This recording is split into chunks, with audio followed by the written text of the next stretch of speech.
दलीराजहरा के जनमुक्ति मोर्चा श्रमिक संगठन की ओर से श्रमिकों अध्यक्ष कामरेड जीत गुहा नियोगी के अगुवाई में पारंपरिक लाल हरा ड्रेस में रैली निकालकर जैन भवन चौक में विशाल आम सभा की गई। अतिथियों ने सरकार के द्वारा हसदेव परियोजना के विरोध में अपना वक्तव्य दिया और उन्होंने कहा कि सरकार पेड़ लगाने के नाम पर लाखों करोड़ों रुपए खर्च कर रही है।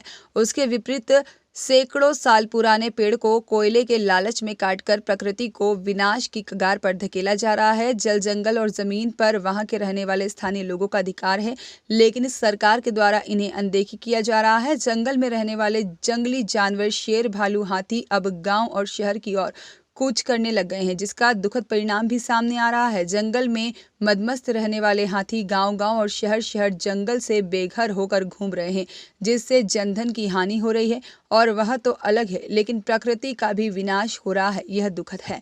जनमुक्ति मोर्चा की प्रवक्ता ईश्वर निर्मलकर ने कहा कि हसदेव परियोजना सरकार की एक सोची समझी साजिश के तहत छत्तीसगढ़ की संपदा को खाली करने की परियोजना है, जिसमें यहाँ के जंगल को काटकर उसके नीचे जमीन में दबे कोयले को निकालकर पूंजीपतियों को बेचने की साजिश है।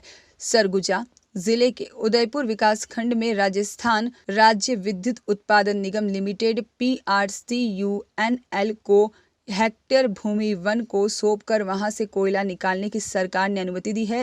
इसके विरोध में हसदेव बचाओ संघर्ष समिति की बैनर तले स्थानीय ग्रामीणों ने कई वर्षों से इस खदान का विरोध किया है और खनिज संपदा का दोहन करने में आपत्ति जताई है, लेकिन खनिज संपत्ति के दोहन के नाम पर जंगल को सरकार के द्वारा विनाश किया जा रहा है। इसका जनमुक्ति मोर्चा पूरे जोर शोर से विरोध कर रही है और इस कार्यक्रम में मुख्य रूप से संगठन से सुरेंद्र पांडे, मोहन कुमेटी, यादराम कोरमा, जयसिंह दुग्गा और संगठन के सभी साथी मौजूद रहे। चाहते हो कावन पढ़े लिखे है कि नहीं है? अब पढ़े लिखे नहीं है तो का लड़का मन तो पढ़े हो ही सबो जन जातान कि पेड़ काटे से का नुकसान होते तेला। और आए दिन हमारा पढ़ा था पेपर में कि हसदेव मध्य भारत के फेफड़ा हरे करके और फेफड़ा ले हमारा खुद काटा थे। अभी हमने देखा था दिल्ली क्षेत्र में कबू हाथी ला देखे नहीं रहे और देखे रहे तो सिर्फ सर्कस वन में देखे रहे, लेकिन ये हाथी वन कैसे आते ये पूछना चाहता हूं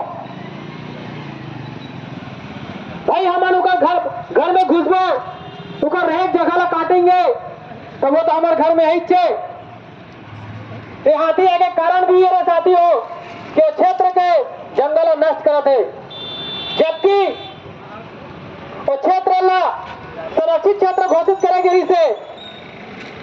और अब अभी हमारे तत्कालीन मुख्यमंत्री अपन बयान देते कि ये कांग्रेस के शासन से भूपेश के शासन से तब बोला पेड़ काटे की अनुमति दे करके।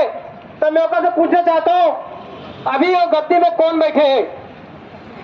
अगर वहां सही आदिवासी हरे और सही वहां छत्तीसगढ़ के निवासी हरे तो छत्तीसगढ़ के जल जंगल जमीन के रक्षा काबा नहीं करा थे। नीलेश श्रीवास्तव की रिपोर्ट।